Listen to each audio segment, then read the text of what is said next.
My name is Farhan Hussein, and this is my step one story.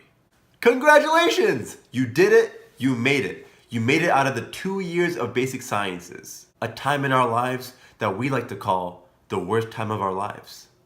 You worked your butt off, and now it's time to kill your step one Usmle exam. So I'm gonna tell you what I did. Granted, what I did may not work for you, but hopefully I can be of some help. So my first MBME after basic sciences, I bombed it. I got like a 160 or something. And then after 6 weeks of mediocre studying, I got a 294 on my step one exam. Just kidding. But in all seriousness, I did improve my score about 40 points in 6 weeks. So here's what I did. So when I first came home after basic sciences from SGU, I took 2 weeks off. Zero studying, no studying at all. I just chilled with family and friends and really just tried to relax as much as possible.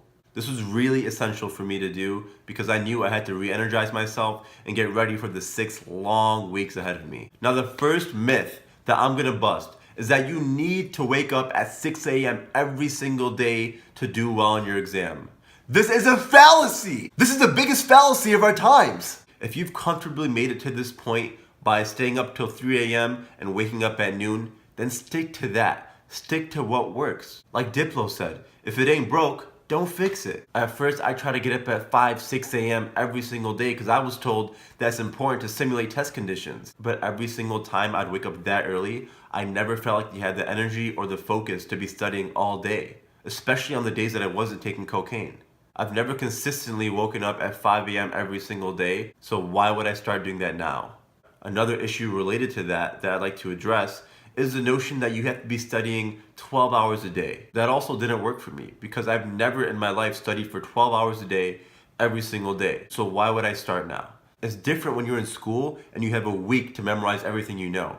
Then 12 hours a day is reasonable. But for an exam like step one, where we have the time to really sit down and learn, 12 hours a day is just gonna burn you out and it's not reasonable. So if you subtract all the time I spent recording myself eating food, DMing Instagram models, and just eating food, I probably studied 8 hours a day. And that's like 1 hour of pretending to study. So let's say I studied on average about 7 hours a day. That being said, I did change my schedule about a week and a half before my exam. My step one exam was at 8 a.m. So the last week and a half, I did start waking up at 6 a.m. and I did start studying about 8 to 10 hours. But I know if I did that for 6 weeks straight, I would have definitely burned out. But for the main portion of my studying, I'd comfortably wake up at 8 a.m. and go to bed around midnight. Now I know what you're thinking, but Farhan, what resources did you use, bro? The gold standard for resources to use during step one studying is UFAP.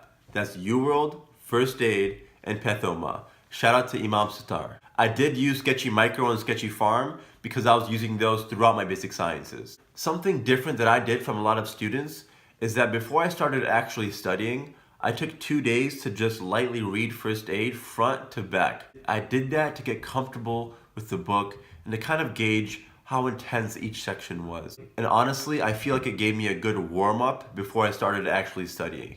So the first thing I would do in the morning every day was a block of UWorld. If there's one single piece of advice that I want you to take from this, is to do your UWorld on test mode. I started off doing my UWorld blocks on tutor mode, and by the end of the block, I'd look at the time and be like, oh, it's only been an hour, I'm good. This is a lie. This is a false narrative. Once you start doing them in timed mode, the pressure is on. And this gives you a chance to work on your time management for the actual exam, which is everything. After you do a block in timed mode, then you can go back and take your time and really review your answers. This is a prime example of how to be efficient when you study. Instead of half-assing a UWorld block in tutor mode, then subsequently half-assing the review of that block, just do a block in time mode and then go back. Anyways, every day, no matter what, I would do at least 2 blocks of mixed UWorld questions on timed mode.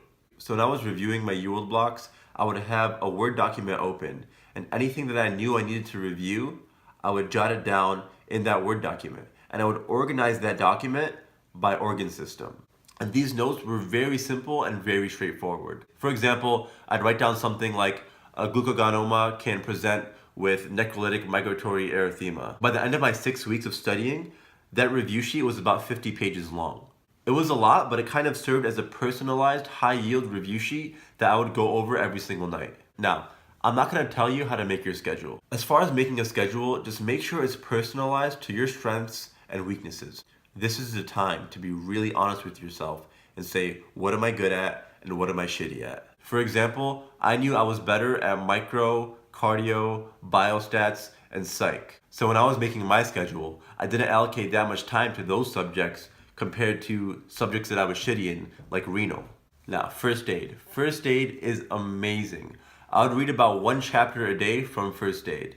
A subject like renal that I know I wasn't that good at, I would spend more time visiting that system until I was comfortable with it. The most important thing in regards to your schedule is to be honest with your strengths and be honest with your weaknesses. Identifying those factors is going to be the first step in your improvement. So contrary to popular practice, I didn't allocate one specific day a week to take off, but I usually would take 1 day a week off. But Farhan, how does that make sense? Well, it just depended on how good I felt that day. If I woke up in the morning and was ready to go and ready to study my ass off, then I would study. But some days when I would wake up and just feel like shit, I would be like, you know what? I'm not studying today. I saved my days off for the days that I really didn't feel like studying. And believe me, those days will come. Some days I would wake up, look in the mirror, look deep into my soul, and just say, no, you're not doing this today. And then go back to sleep. See, I don't know if it'll work for you guys, but for me, it helped keep my mind sharp and it helped let me know that I'm in control of my decisions. No one tells me when to study except for me.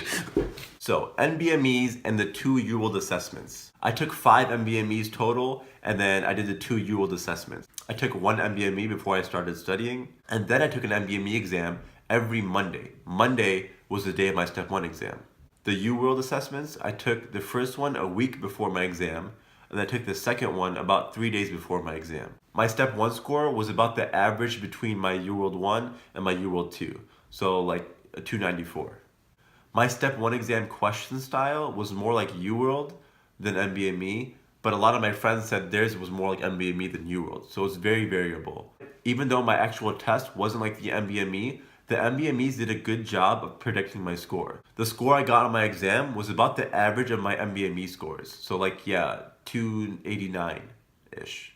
The day before your exam, I recommend you take it off. It's gonna be hard to take off because a lot of times you feel nervous and anxious and you feel like you need to study more. Trust me, you wanna rest your mind as much as possible before you take this exam. You're not gonna learn anything new, nothing's gonna stick more, just relax.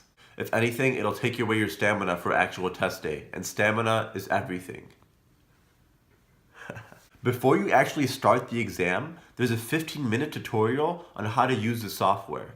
What a lot of people don't realize is, this takes away 15 minutes from your break time. It's not a free 15 minutes. So at most, I recommend you take 5 minutes to kind of go over and get used to the software. What I did during the tutorial, I went to the lab values and jotted down some of the values that I knew I would have to reference during my exam, just to save time during my actual exam. During the exam, I recommend taking a break after every single block. Whether it's 5 minutes or 7 minutes, it doesn't matter. Go to the bathroom, stretch out, do some push-ups, do whatever you need to do to keep your mind fresh, keep your mind active. Eat a snack, whatever you want to do. It's a very long, very gruesome, intense exam, so you want to make sure you take your time with it. You don't want to rush this. After the exam, you will feel like you failed. I felt absolutely horrible after my exam. I was so depressed. So just do your best to keep your mind off things, spend time with family and friends, DM Instagram models, record yourself eating food, if that's your thing. And I know it's easier said than done, but just relax. There's nothing you can do now. What's done is done, and only God can save you at that point. Step scores usually come out on the 3rd Wednesday after your exam. So my exam was on Monday. 3 Wednesdays after that is when my score came out in the morning at 8:32 a.m. Before you get your step scores, for my friends at SGU, make sure you do all the things that you have to do on Sakai. They'll send you an email on the things that you have to get done. Just make sure they're done before your step scores come out. Make sure everything is ready and set to go, so they're just waiting for your step 1 score report, which will be emailed to you. As soon as you get your score, make sure you email the score report to your clinical education department. That's it, guys. Let me know if you have any questions. I am here for you, so do not be afraid to reach out. Also, I'm kind of lonely, so just message me anyways. Peace!